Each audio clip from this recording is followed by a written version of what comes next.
অনেকে বলে আইফোন শুধু ব্র্যান্ড, কিন্তু সত্যি কি তাই? আইফোন 17 প্রো ম্যাক্সের ক্ষেত্রে অনেকে মানতে না চাইলেও এই ফ্ল্যাগশিপটি কিন্তু আসলে একটি অলরাউন্ডার ফোন।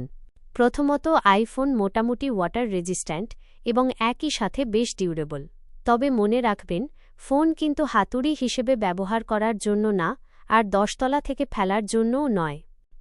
দ্বিতীয়ত, এতে আছে শক্তিশালী অ্যাপল A19 প্রসেসর, যেটাকে বিশ্বের অন্যতম পাওয়ারফুল মোবাইল প্রসেসর হিসেবে ধরা হয়। শক্তিশালী প্রসেসর স্ন্যাপড্রাগন 8 এলিট জেন 5-এর পরেই কিন্তু এর অবস্থান। ক্যামেরার কথাও বলতেই হবে।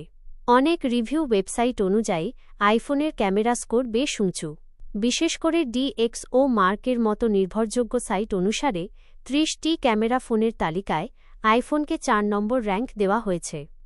এখন প্রশ্ন হল, একই ফোনে এত শক্তিশালী প্রসেসর আর এত ভালো ক্যামেরা কি সবসময় পাওয়া যায়? ঠিক এই কারণেই মানুষ এখনও আইফোন কেনে, আর তাই এর ব্র্যান্ড ভ্যালু এখনও টিকে আছে।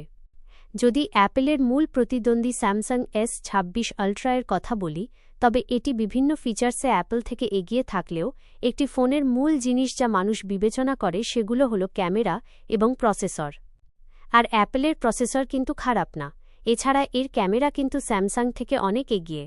আপনারা খেয়াল করলে দেখবেন, স্যামসাং সেরা 10-এর পরেই আছে। তোমার মতে আইফোন কি সত্যিই অলরাউন্ডার ফোন, নাকি এটা শুধু ব্র্যান্ড হাইপ? কমেন্টে জানাও।